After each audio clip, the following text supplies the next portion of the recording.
I had just returned from Vancouver after spending 2 weeks at my mother's bedside. The moment I walked into the house, I heard frantic banging coming from the basement. I broke the padlock and found my husband, filthy, dehydrated, and barely able to speak. He had been trapped down there for 14 days. When I asked who did this, he whispered, "Jenny, our daughter, she said he needed it. So I made sure she got exactly what she deserved." But before I tell you how this nightmare began, you need to understand something.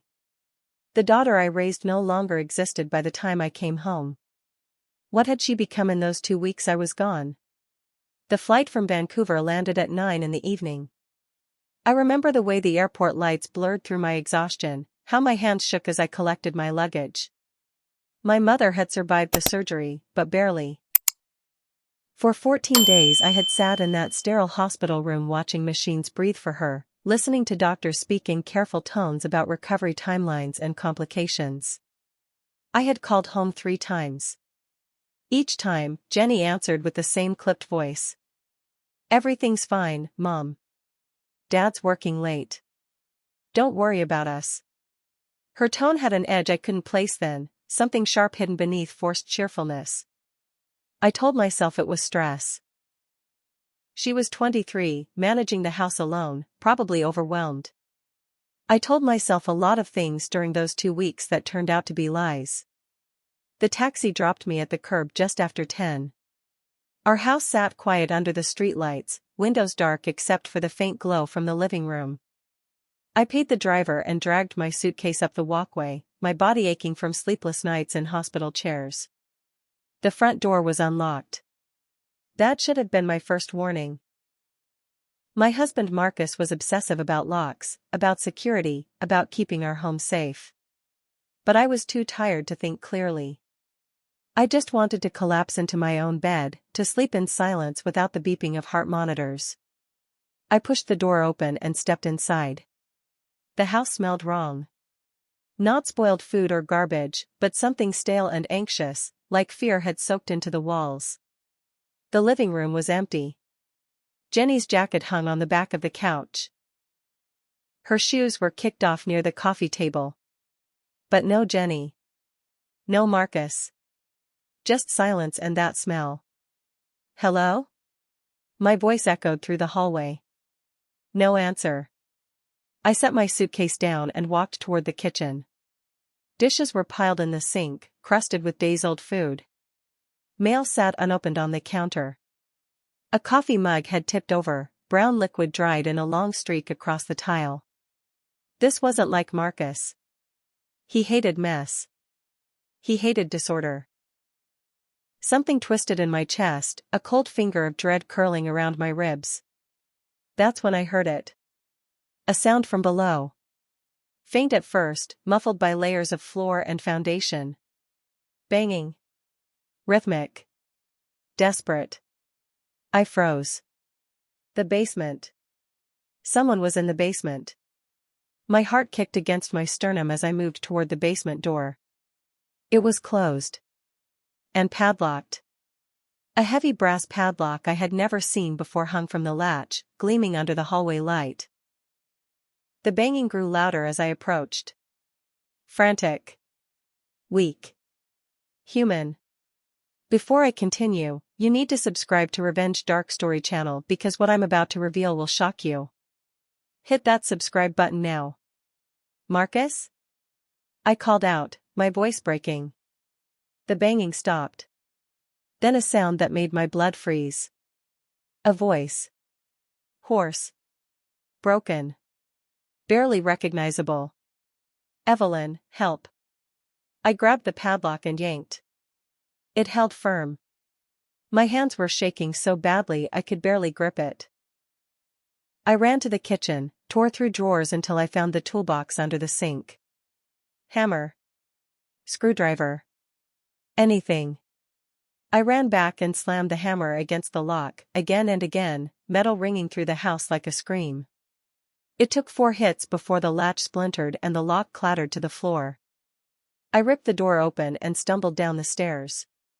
The smell hit me first. Urine. Sweat. Something sour and rotten. The basement was dark except for a thin strip of light from the half window near the ceiling.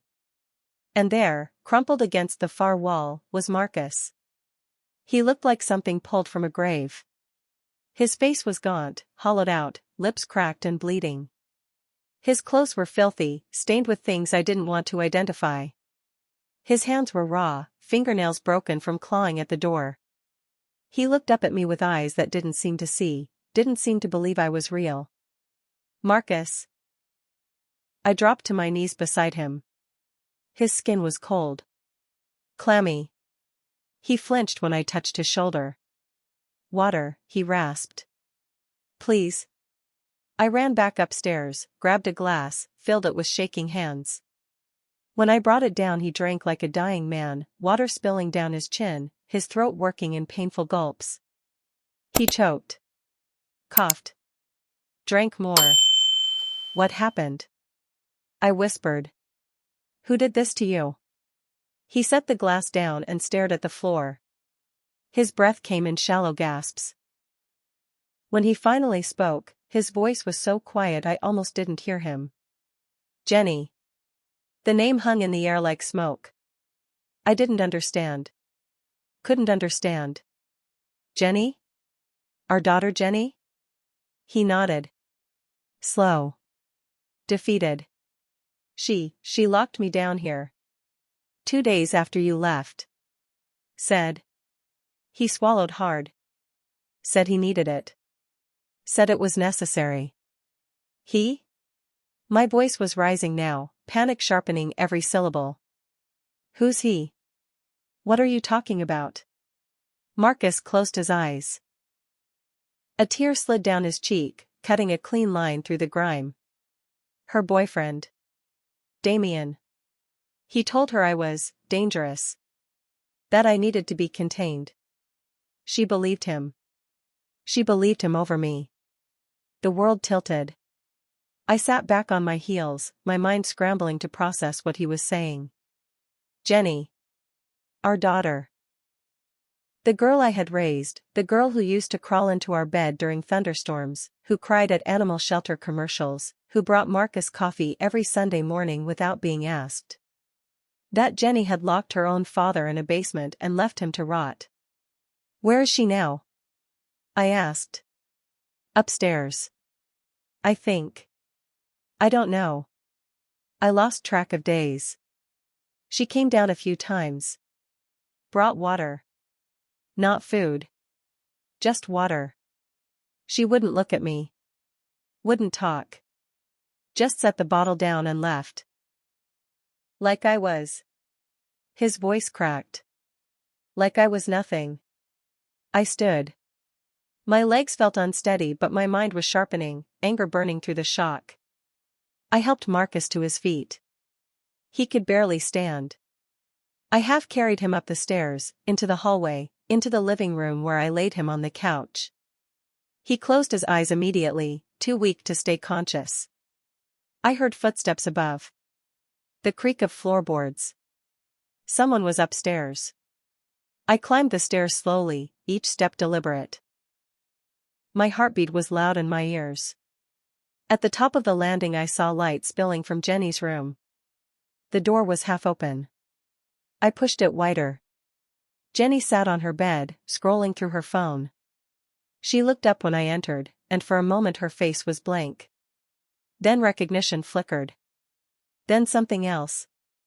Guilt? Fear? Defiance? Mom, she said flatly. You're back. What did you do? My voice was calm. Too calm. The kind of calm that comes before an explosion. She set her phone down.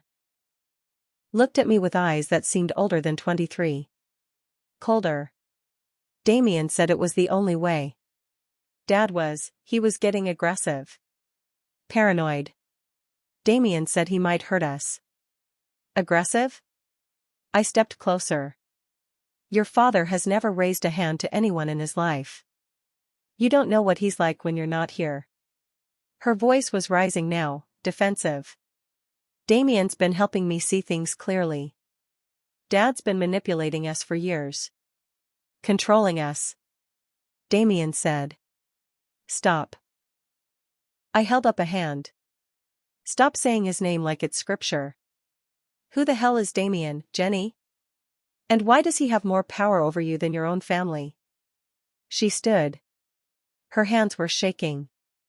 You wouldn't understand. You've been gone. You don't see what I see. I see a man downstairs who was locked in a basement for 2 weeks without food. I see a daughter who tortured her own father because some boy told her to. If you think I overreacted to what I found, let me know in the comments. But I need you to understand something, this wasn't just betrayal. This was something darker. Subscribe now, because you won't believe what I discovered next. Jenny's face twisted. It wasn't torture. It was protection. Damien said. Damien said. Damien said. I stepped forward until we were inches apart. Do you even hear yourself? You sound like a puppet. Her eyes filled with tears but her jaw was set. You don't understand him. He loves me. He's the only one who's ever really loved me. And what does that make us? My voice broke. What does that make your father, who worked 60-hour weeks to pay for your college? What does that make me, who sat with you every night you couldn't sleep, every time your heart was broken, every moment you needed someone? She looked away. That was different. How? She didn't answer. I turned and walked to her dresser. Opened the top drawer. Pulled out the small wooden box where she used to keep letters and photos. Inside was a journal. Leather-bound. Unfamiliar. I opened it. The first page was dated 3 months ago. The handwriting was Jenny's, but the words felt alien. Damien says I need to distance myself from toxic influences. He says my parents have been controlling my thoughts, shaping me into someone I'm not. He says the only way to be free is to cut the chains. I flipped through more pages. Each entry grew darker. More paranoid. More detached. Damien says Dad is the biggest threat. He watches me. Judges me. Damien says I need to take action before it's too late. The final entry was from the day after I left for Vancouver. Today I do what needs to be done. Damien says it's the only way to prove my loyalty. To prove I'm ready to start our life together. I closed the journal and looked at Jenny. She was crying now, silent tears streaming down her face. Where is he? I asked quietly. Who? Damien. Where is he? She hesitated. Then whispered, he left. 2 days ago. Said he needed space. Said I'd done enough. Enough. I repeated the word slowly, tasting its bitterness.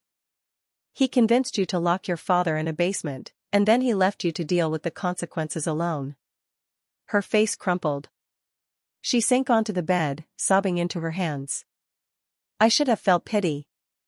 I should have felt sorrow for my daughter, manipulated and abandoned. But all I felt was cold, burning rage. You're going to fix this, I said. She looked up, eyes red and swollen. How? First, you're going to help me get your father to a hospital. Then you're going to call the police and tell them everything.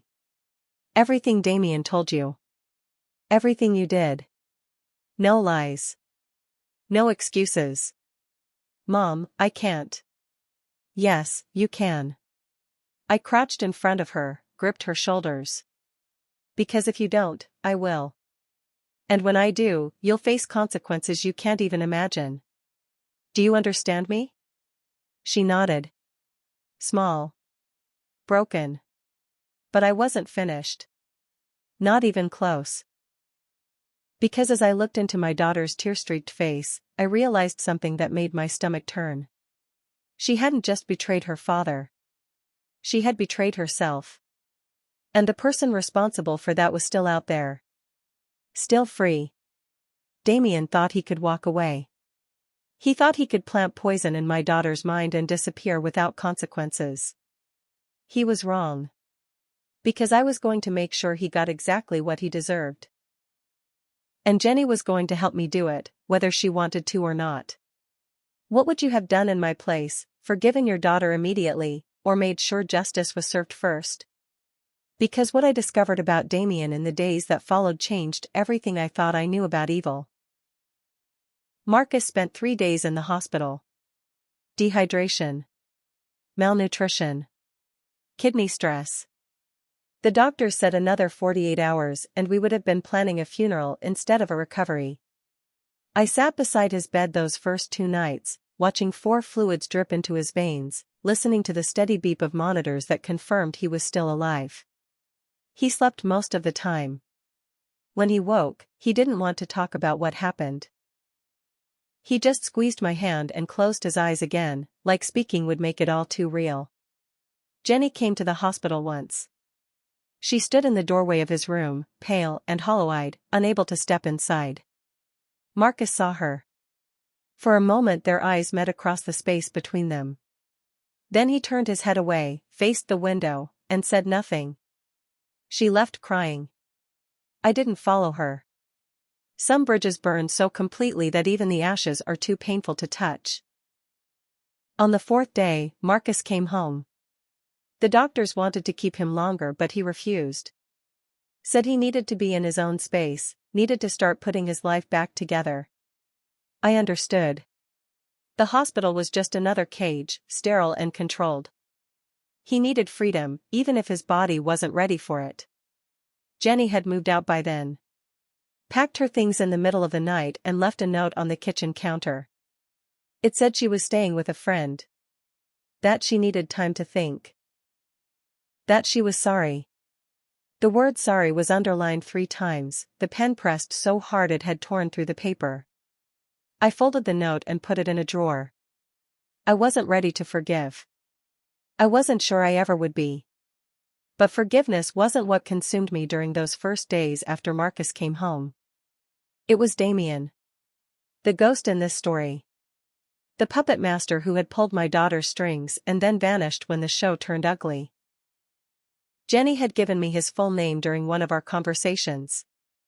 Damien Holt. 26 years old. No permanent address.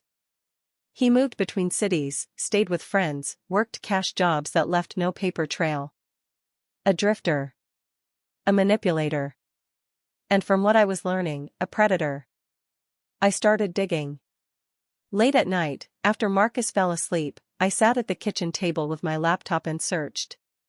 Social media first. Damien had profiles on 3 platforms, all of them public, all of them curated to project a very specific image. Philosophical quotes. Photos of sunsets and open roads. Captions about freedom and breaking chains and living authentically.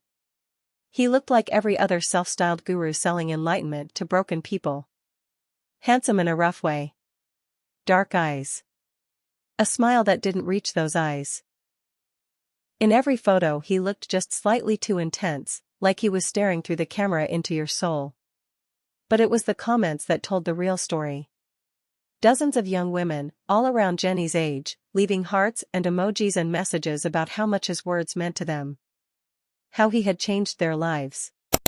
How he had helped them see the truth about their toxic families. I clicked through their profiles. Half of them had recent posts about cutting off contact with parents. About moving away. About starting fresh. The pattern was obvious. Damien didn't just manipulate Jenny. He was doing this to multiple women, planting the same poison, watching them destroy their own lives while he moved on to the next target. You need to subscribe right now because what I'm about to uncover about this man will make your blood run cold. Don't let another story like this slip past you. Hit that subscribe button. I found a forum next. A support group for families affected by coercive control. I posted Jenny's story, asking if anyone had heard of Damien Holt. Within hours I had 3 responses. 3 different mothers, all describing the same nightmare. Daughters who had met Damien, fallen under his influence, and systematically cut off their families.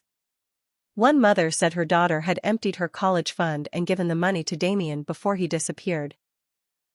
Another said her daughter had accused her own father of abuse, filed a restraining order, and moved 2 states away to be with Damien.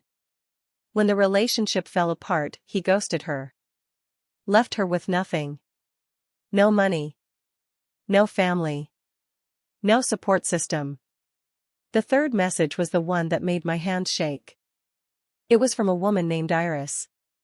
She said her daughter, Violet, had been involved with Damien for 8 months. During that time, Violet became paranoid, erratic, convinced her family was plotting against her. Damien convinced her to cut all contact. Then one night, Violet called Iris in a panic. Said Damien had locked her in a storage unit. That he told her it was a test of loyalty, a way to prove she was ready to ascend to the next level of their relationship. Iris called the police. They found Violet 3 days later, dehydrated and traumatized. Damien was gone. No charges were ever filed because Violet refused to testify. She said it was her choice. That she had agreed to it.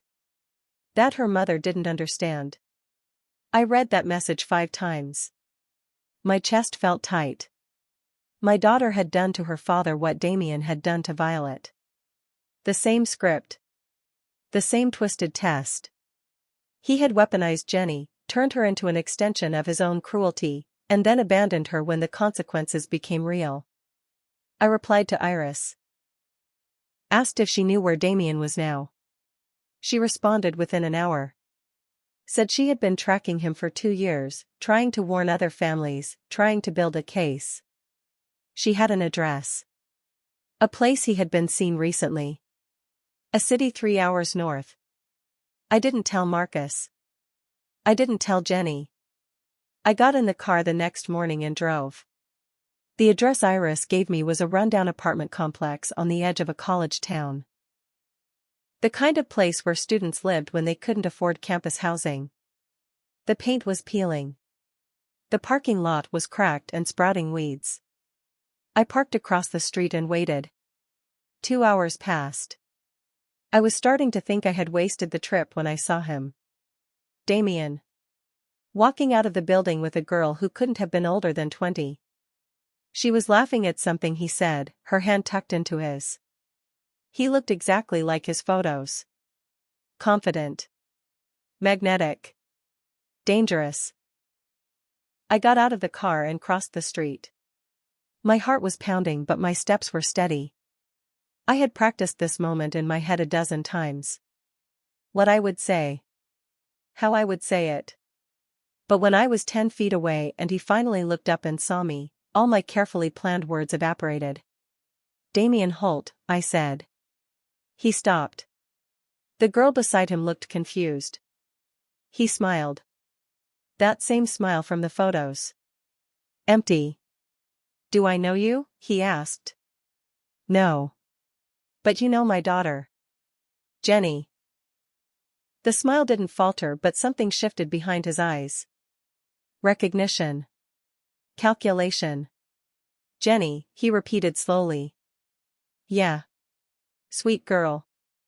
Haven't seen her in a while. How's she doing? She's doing exactly what you wanted. Destroyed. Isolated. Convinced she's the villain in her own story. The girl beside him frowned. Damien, who is this? No one, he said, his voice smooth. Just someone confused about a situation that doesn't involve her. You convinced my daughter to lock her father in a basement for 2 weeks, I said, my voice rising. You manipulated her, controlled her, and then you abandoned her when it got complicated. The girl stepped back, her face pale. Damien's smile finally faded. I didn't make Jenny do anything, he said quietly. She made her own choices. If she did something extreme, that's on her. Not me. You're a predator, I said. You find vulnerable women and you break them. You make them think their families are the enemy so they have no one left but you. And when they're completely dependent, you move on. He shrugged. People believe what they want to believe. I just help them see things clearly. The girl beside him was backing away now, her eyes wide. Damien, what is she talking about?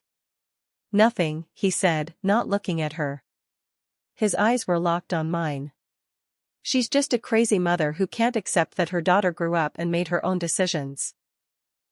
If you've ever been manipulated or seen someone you love fall under someone's control, you understand what I felt in that moment. Subscribe now because I'm reading every comment, and I need to know, would you have done what I did next? I stepped closer. Close enough to see the flecks of gold in his dark eyes. Close enough to smell the faint scent of cologne that probably cost more than he should have been able to afford. You're going to stay away from Jenny, I said. You're going to stay away from every other girl you've got your hooks into. And if I ever hear your name connected to another family like mine, I will make sure the world knows exactly what you are. He laughed. Actually laughed. Is that a threat? It's a promise. He leaned in, his voice dropping to a whisper only I could hear. You can't touch me. Jenny did what she did because she wanted to. And if you try to come after me, I'll make sure everyone knows she's the one who belongs in a cell. Not me. For a moment, I couldn't breathe. The cruelty in his voice was so casual, so confident. He believed he was untouchable. And maybe legally, he was. He hadn't locked Marcus in that basement. Jenny had. He had just planted the idea and watched it grow. But I wasn't interested in legal justice. Not anymore. I pulled out my phone and opened the voice recorder app. I had been recording since the moment I stepped out of the car. Every word he said. Every admission. Every threat. This conversation is over, I said. But you should know something. I'm not the only mother tracking you. There are 3 others. And we've been building a file. Every girl you've manipulated. Every family you've destroyed. Every piece of evidence we can find. It might not be enough for the police. But it's enough for the internet. His face changed. The confidence cracked. We're going to make you famous, Damien. Your face. Your name. Your tactics. Every platform. Every forum. Every support group. By the time we're done, every vulnerable girl in every city you visit will know exactly who you are before you even say hello. The girl who had been with him was gone now, disappeared into the building. Damien stood alone in the parking lot, his jaw tight. You can't do that, he said. Watch me. I turned and walked back to my car. My hands were shaking so badly I could barely grip the steering wheel. But I drove away. And I didn't look back. The next 2 weeks were a blur. Iris connected me with the other mothers. We compiled everything. Screenshots. Testimonies. Photos. Dates. Patterns. We built a website. Simple. Clean. Just the facts. Damien Holt's face at the top. A list of cities he had been seen in. A warning to parents. A plea for other victims to come forward. We launched it on a Tuesday. By Friday it had been shared over 10,000 times. Girls started reaching out. Some thanked us. Some were angry, said we didn't understand, that Damien had helped them. But others told stories that made me sick. Stories of control. Isolation. Tests of loyalty that left them traumatized. One girl said Damien had convinced her to steal from her grandmother. Another said he had encouraged her to falsely accuse a teacher of harassment to test whether she would lie for him. The pattern was always the same. Gain trust. Isolate the victim. Escalate the demands. Disappear when it became dangerous. Within a month, Damien's social media accounts were flooded with warnings. He deleted them. Made new ones. Those got flooded too. He tried to rebrand. Used a different name. We found him.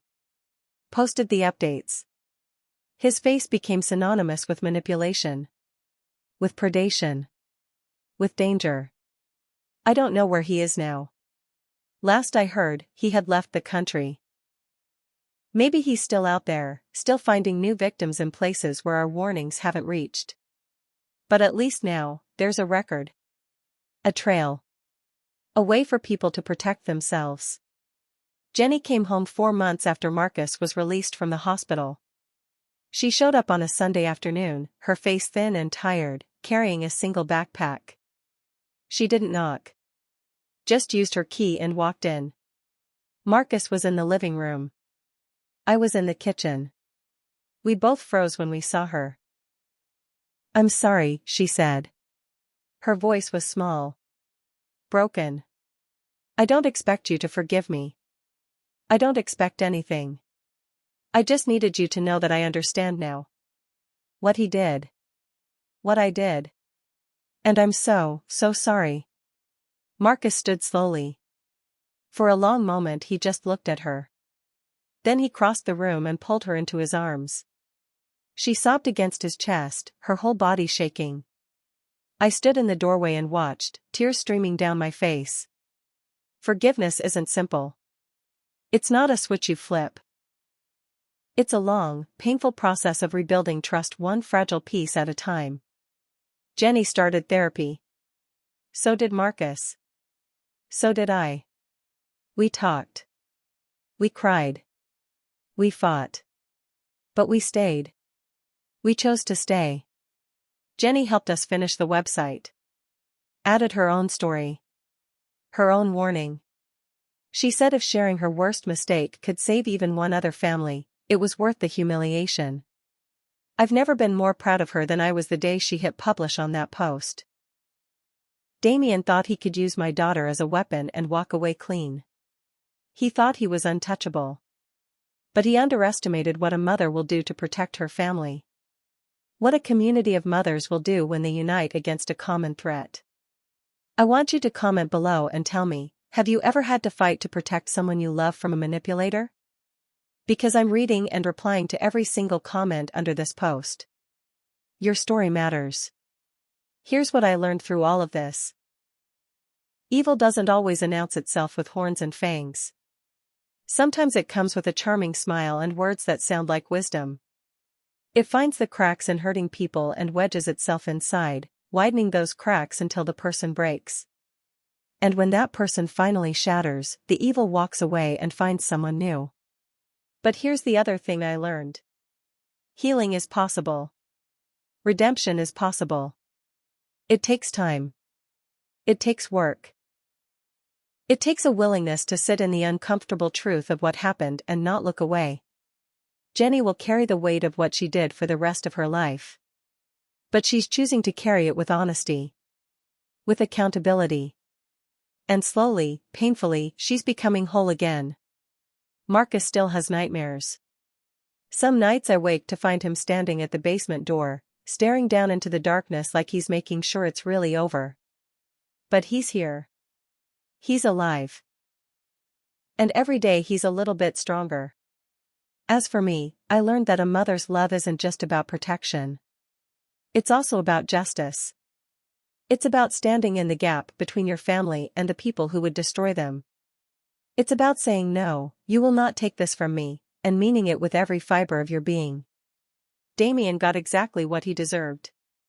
Not a cell. Not a courtroom. But something worse for someone like him. Exposure. His power came from shadows, from secrecy, from being able to reinvent himself in every new city. We took that away. We dragged him into the light and made sure he couldn't hide anymore. And Jenny got exactly what she deserved too. Not punishment. Not abandonment. But the chance to face what she had done, to own it, and to spend the rest of her life making sure it never happens again. That's the kind of consequence that actually changes people. If there's a moral to this nightmare, it's this. Darkness thrives when good people stay silent.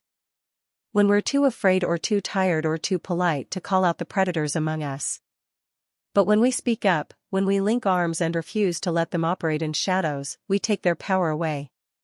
We protect the next family. The next daughter. The next victim who might have been. If this story moved you, if it made you think, if it reminded you of someone you need to warn or someone you need to forgive, do me a favor. Like this video. Share it. Subscribe to Revenge Dark Story so you never miss another story like this. Because these stories matter. Your story matters. And together, we're building something that predators like Damien can't destroy. A community that protects its own. I look at my family now, scarred but surviving, and I know we'll never be the same people we were before. But maybe that's okay. Maybe we're stronger now. More aware. More willing to fight for each other. And maybe that's the real revenge. Not destruction. But resilience. The refusal to let someone else's evil define our ending. Damien wanted to break us. Instead, he forged us into something unbreakable. And every day we choose to heal, to forgive, to rebuild, we prove that love is stronger than manipulation. That family is stronger than control. That light will always, eventually, overcome the dark. That's how I made sure she got exactly what she deserved. Not cruelty. Not abandonment. But the truth. The space to heal. And the knowledge that her mother would move heaven and earth to protect her, even from herself. And Damien? He's a ghost now. A warning. A name that makes people think twice. That's his legacy. And I sleep just fine knowing I helped write it. Drop a comment and let me know what you think. Was Jenny's path to redemption enough? Or should there have been harder consequences? I'm here. I'm listening. And your voice matters in this conversation.